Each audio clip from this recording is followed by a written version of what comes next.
Morning Coaching, une émission présentée par Agnès Challenot.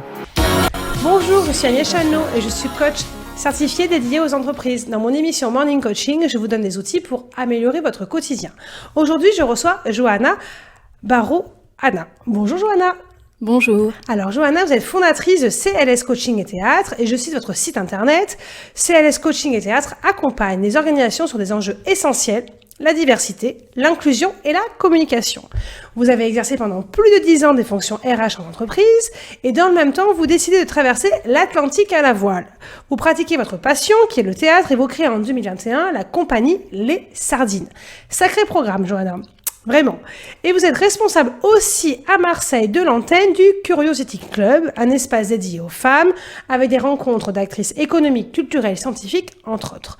Et aujourd'hui, je vous invite dans mon émission Morning Coaching, car vous êtes coach certifié et actrice de théâtre. Et ensemble, nous allons parler de travailler de manière différente en coaching avec l'outil qui est le théâtre en entreprise. Rebonjour Johanna. Rebonjour Agnès. Alors, première question, j'ai évoqué dans la présentation votre parcours. Pouvez-vous nous en dire un peu plus? Comment vous est venue l'idée de lier théâtre et coaching en entreprise? Alors oui, le théâtre, c'est ma passion. Effectivement, je le pratique depuis plus de 10 ans. Et j'ai effectivement monté une compagnie théâtre en 2021. Et en fait, ce que j'aime vraiment dans le théâtre, c'est ressentir des émotions et faire ressentir des émotions au public. Donc vraiment créer la connexion avec le public, créer aussi la connexion avec mon ou ma partenaire de jeu. Et l'idée derrière, c'est de se questionner sur soi, se questionner sur le monde, sur ce qu'on peut voir en fait, sur ce qu'on est en train de vivre au théâtre. Et donc à partir de ça, je me suis dit, comme j'ai un parcours depuis 10 ans dans les ressources humaines, qui est aussi finalement l'humain, la gestion de l'humain en entreprise, je me suis dit comment faire le lien entre les deux. Et le coaching, moi-même, j'ai été pas mal coachée, en fait. J'ai eu deux coachs. Beaucoup de coachs. On a été coachés avant aussi. Ouais, ça fait partie un peu du processus. Donc, une première coach, formidable, Patricia, en fait, que j'ai rencontrée en 2017. Et d'ailleurs, à la suite de ça, je l'ai missionnée pour monter aussi le Curiosity Club. Et c'est vrai que j'ai eu un questionnement sur, je voulais changer en fait. Et du coup, elle m'a accompagnée dans ce sens-là, à passer à l'action, effectivement, à changer. Donc là, j'ai eu d'autres expériences en entreprise, notamment en start-up, RH. Et de fil en aiguille, j'ai toujours eu le théâtre en fait qui m'habite depuis toujours. Après, c'est vrai qu'enfant, je faisais aussi beaucoup de chant, beaucoup de danse. Donc en fait, le milieu artistique a toujours fait partie de moi. Et donc, je me suis dit, vu que j'ai toujours aimé aussi organiser des événements, jouer, tout ce qui est autour du jeu, du divertissement, ça m'a toujours plu.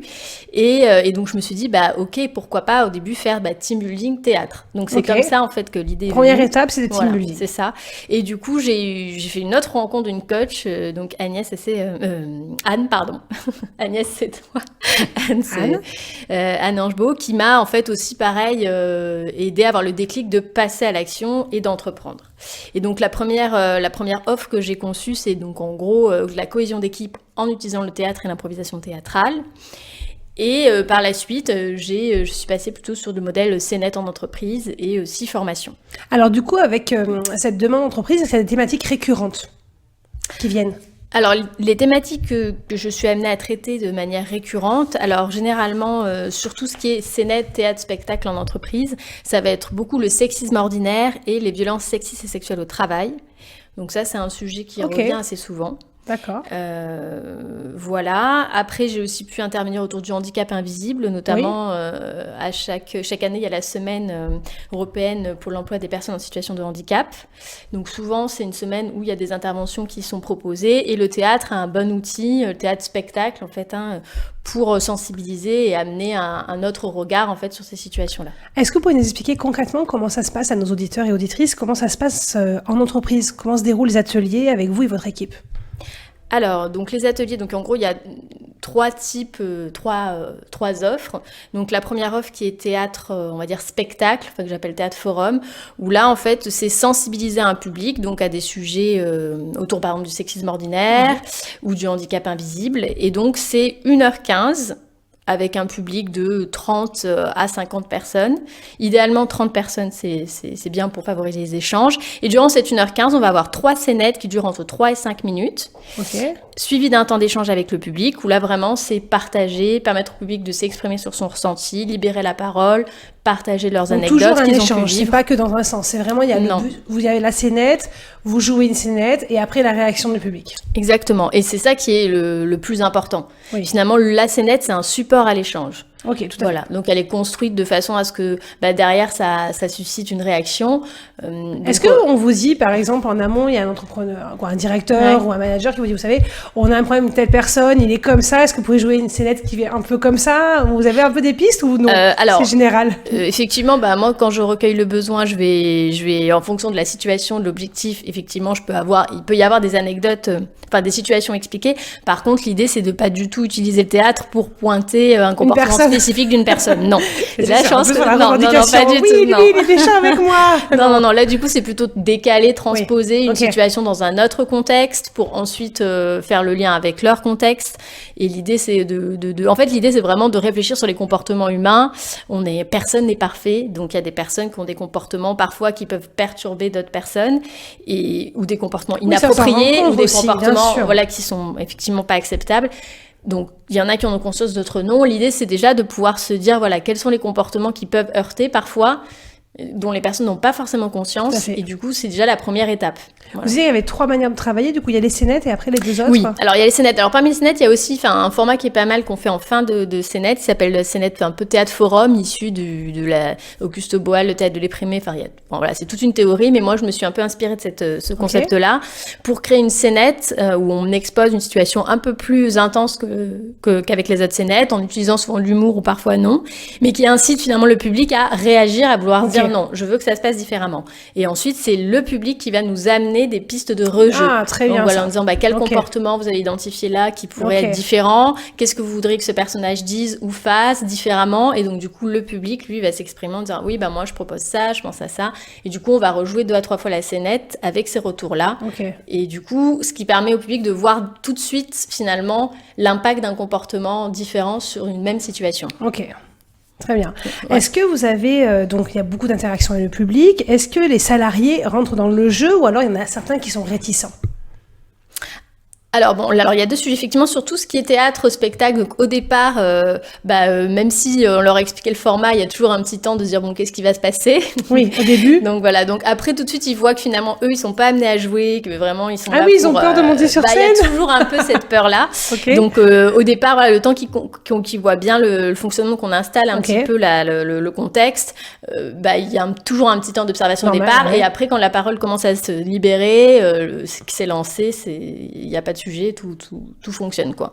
Donc chaque public est différent, mais il y a toujours des témoignages qui se font, des aides, des pistes de rejeu proposées, donc ça et après quand c'est plus des ateliers team building ou même ateliers prise de parole, alors faut savoir qu'à chaque fois qu'on va proposer en entreprise peut-être à 10 salariés du théâtre, il y en a peut-être 1 ou 2 qui vont dire génial, et les autres vont tous se dire oh là là, le théâtre, etc. Qu'est-ce que c'est normal, pour notre bien-être, on nous a dit le théâtre. Oh là là, mon Dieu, non. Donc c'est pas forcément ce qui va être demandé. En revanche, à chaque fois que l'atelier est terminé, tout le monde est très content. Au contraire, souvent c'est ceux qui sont les plus réticents qui à la fin se disent non, mais en fait finalement c'était vraiment intéressant.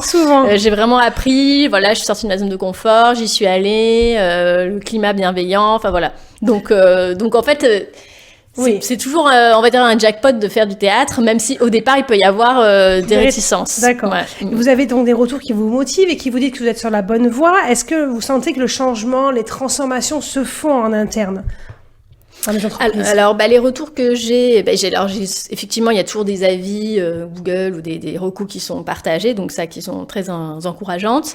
Après, c'est aussi les recommandations qui se font de manière complètement inattendue. Par exemple, c'est une salariée qui a assisté, qui va en parler à son conjoint, qui lui en reparle au travail. D'accord. Du coup, et on me dit vous intervenez, nous ça nous intéresse. Donc du coup, c'est des retours qui se font de manière un peu hors cadre, où finalement les personnes se disent voilà, j'ai vécu ce moment, c'était intéressant, j'ai trouvé ça génial. Donc ça bouge quand même, parce que si ça passe d'une entreprise à une autre, ça a des choses quand même qui bougent. J'ai pas mal de retours en fait qui sont un peu des recommandations en fait qui se font de client à client, quoi. Donc ça, c'est hyper encourageant. Et ensuite, les retours que j'ai pu avoir en direct de personnes qui ont assisté. Alors notamment, par exemple, j'assiste aussi pour des réseaux féminins dans les grands groupes. Du coup, ils ont besoin de proposer des différents formats pour sensibiliser à différents sujets. Et notamment pour sensibiliser au sexisme ordinaire, ce format théâtre-spectacle est proposé. Et j'ai eu notamment un retour d'une participante qui me disait que oui, elle avait adoré, qu'elle avait vraiment... ce qu'elle avait apprécié, c'était surtout le fait de pouvoir avoir des clés concrètes de comment je réagis face à des réflexions sexistes lorsqu'on a fait les scénettes et qu'on a rejoué finalement avec les retours du public et en fonction des différentes personnalités aussi et de comment on est. Donc certaines personnes vont plutôt peut-être utiliser ces clés-là de réponse, d'autres différemment. Et du coup, elle m'a dit c'est vraiment percutant, efficace. Ça c'est bien. Ça marque les esprits. Ça vous porte ça. Oui, ça me porte, oui, c'est clair. Entre les recommandations entre entreprises et des retours comme ça porte. Ça dit voilà, je suis sur la bonne voie et j'ai raison de faire ça. Oui, tout à fait. Oui, non, et la société change parce que sur les remarques sexistes ou ce genre de choses, ça quand même, ça évolue. Oui, c'est un impact. Il y a une volonté d'évolution, on va dire. Et après, c'est vrai que le théâtre, ça vient alors un peu souvent quand on a un peu tout essayé en entreprise, parfois c'est aussi on a fait la sensibilisation un peu plus formée, un peu plus descendant, on a fait la formation plus classique, donc ça n'a pas forcément eu les impacts attendus. Qu'est-ce qu'on pourrait proposer d'autre? Et souvent c'est là où le théâtre intervient. Et là, où il y a vraiment, les gens, ils s'en souviennent, quoi. Alors, on entend beaucoup, vous dites beaucoup le passage à l'action, vous êtes coach, donc le credo, c'est vraiment le passage à l'action, et vous êtes donc responsable à Marseille du Curiosity Club, et donc ce club, le Curiosity, a pour volonté de permettre à chacun de s'engager, de passer à l'action. Est-ce que vous pouvez nous expliquer les actions du club, s'il vous plaît? Oui, alors donc le Curiosity Club, donc on a lancé en 2019 et qui a été fondé donc en 2015 par Margot Hammer sur Paris, et maintenant il y a des clubs un peu partout en France, il y en a même en Europe et même au-delà. Ah oui. En fait, nous, on organise des talks de femmes qui viennent partager leur parcours inspirant à d'autres femmes. Donc l'idée plutôt, c'est d'inspirer finalement les femmes qui viennent à découvrir un métier. Par exemple, on a eu dernièrement donc une sage-femme qui intervient à bord de SOS Méditerranée. Donc quel est son métier, qu'est-ce qu'elle fait, comment ça se passe. Mais après, on n'est pas forcément là pour non plus inciter à l'action. C'est-à-dire après, chacune repart avec ce qu'elle a... Oui, toujours. On prend, on voit... Exactement. Et peut-être que certaines vont dire à la fin, oui, j'ai envie de m'engager pour SOS Méditerranée, ou j'ai envie de faire un don. C'est possible, mais c'est pas la vocation même du Curiosity Club. C'est plutôt vraiment nourrir, en fait, la curiosité des femmes. Partager une histoire. Échanger aussi avec la talkeuse qui vient raconter. Alors moi, j'en ai déjà fait, Johanna, et je peux vous assurer en tant que... Oui, alors je parle là, en tant que participante. Oui. J'avais vu une chercheuse à Lumini qui a un laboratoire incroyable. J'ai vu pas mal de personnes, de personnalités. Ce qui est intéressant, c'est la variété, j'ai envie de dire, les gens scientifiques, économiques, une sage-femme, tout ce genre de personnes. Et c'est pour moi, et j'ai fait une émission, et vous la réécouterez, sur l'accompagnement, sur l'apprentissage permanent. Et c'est un peu ça, c'est une manière d'apprendre. En fait, ça fait partie de cet apprentissage permanent, d'aller rencontrer ces gens, de s'inspirer, de se nourrir. Est-ce que c'est la volonté du Curiosity Club, ça? Oui, tout à fait, oui, c'est ça, c'est se nourrir du parcours des autres, d'autres femmes. Après, c'est vrai, le Curiosity Club, c'est aussi mettre en lumière des femmes, donner la parole aux femmes, parce que c'est vrai qu'aujourd'hui, les femmes sont moins visibles que les hommes. Et bon, voilà, je vais pas refaire tout l'historique, mais donc du coup, c'est ça aussi la mission du Curiosity Club. Mais effectivement, c'est se dire, je repars, j'ai appris sur ce métier, oh là là, je connaissais pas. On a eu aussi Fabienne psychopersonique qui a gravi l'Everest, oui, tout à fait. Alors qu'elle est atteinte de double handicap, et donc se dire, c'est vrai, quand on repart de ce talk, on se dit, ah ouais, non, mais là, franchement, quand j'ai un coup de mou, bon, allez, j'y vais quand même, quoi. Je me dis, c'est possible aussi de dépasser ses limites. Enfin, ça inspire et ça aide à garder aussi l'énergie, le mental. Mais bon, ça dépend de chacun aussi. Oui, chacun doit apprendre un peu. Là, en septembre, vous avez une date à nous donner pour une rencontre? Alors pas encore, non, c'est pas encore finalisé, donc je ne peux pas avancer de date. Vous irez voir sur la page Instagram du Curiosity Club Marseille. On peut retrouver les informations en ligne sur le Curiosity Club. Oui, sur curiosityclub.fr, et sur notre Instagram, Inside Curiosity Club Marseille. Voilà, donc vous retrouverez tout ça. Alors, pour conclure l'émission, je demande toujours à mes invités, alors Johanna, quel est votre plus? Pourquoi faire appel à vos services? C'est le moment commercial. Allez-y, quel est votre plus à vous? Alors, mon plus à moi, qu'est-ce que c'est? C'est une très bonne question. Alors, mon plus à moi, je dirais que c'est... Alors, moi, c'est ma créativité quand même. Après, j'ai un double parcours. Entreprise, comédienne, donc ça me permet de comprendre, c'est vrai, les enjeux des entreprises assez rapidement et de me dire, bon, ok, là, il se passe ça. Donc ça m'aide à comprendre le besoin des clients. Mais moi, en tant que personne, je dirais, c'est ma créativité un peu décalée. Très bien. Puisque du coup, ce que j'aime dans le théâtre, justement, et que j'utilise le théâtre, c'est de prendre le théâtre pour amener les personnes un peu ailleurs, dans un environnement qui n'est pas forcément le quotidien, pour derrière les ramener dans leur réalité. Très bien. Voilà, donc c'est un peu ça mon plus. Et après, en tant que personne aussi en atelier, moi, je suis quand même assez à l'écoute. J'aime bien faciliter les échanges et le partage. Donc, c'est vrai qu'il y a beaucoup... J'incite à ce que les personnes se sentent à l'aise pour s'exprimer. Parce que finalement, on apprend aussi beaucoup des autres. Surtout dans une équipe, de se dire, chacun a souvent un point de vue différent d'une situation ou réagit pas de la même manière dans une même situation. Et on n'a pas forcément toujours le temps d'en parler en entreprise. Et le fait que chacun se dise, moi, je fais comme si je fais comme ça permet aussi d'avoir une autre réalité et de repartir en se disant, oui, en fait, de grandir et d'évoluer aussi dans ces pratiques. Donc voilà, créer un climat de confiance pour que chacun puisse s'exprimer et être qui il est sans se dire, sans se sentir sans jugé. Jugement. Exactement. Merci beaucoup, Johanna, c'était vraiment passionnant. Un petit plus encore. Alors, une petite actualité. Alors, Johanna, dites-nous. Oui, alors, comme j'ai une compagnie de théâtre, je joue aussi au théâtre et donc, en octobre, je joue L'Art de se faire ghoster, qui est une comédie créée par Irina Georgiev. Et on joue donc au Flibustier à Aix et au Jardin d'Haïti aussi en octobre.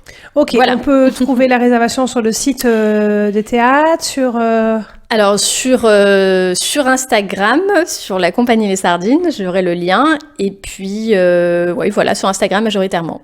Très bien. Ou sur le billet réduc, ou sur le Flibustier aussi. Donc, vous avez tout pour octobre, pour retrouver Johanna dans son élément qu'elle aime, le théâtre. Je vous remercie, Johanna, pour cette interview passionnante. Merci, retrouvez l'émission en podcast sur Radio JM et sur les pages Facebook et Instagram de l'émission.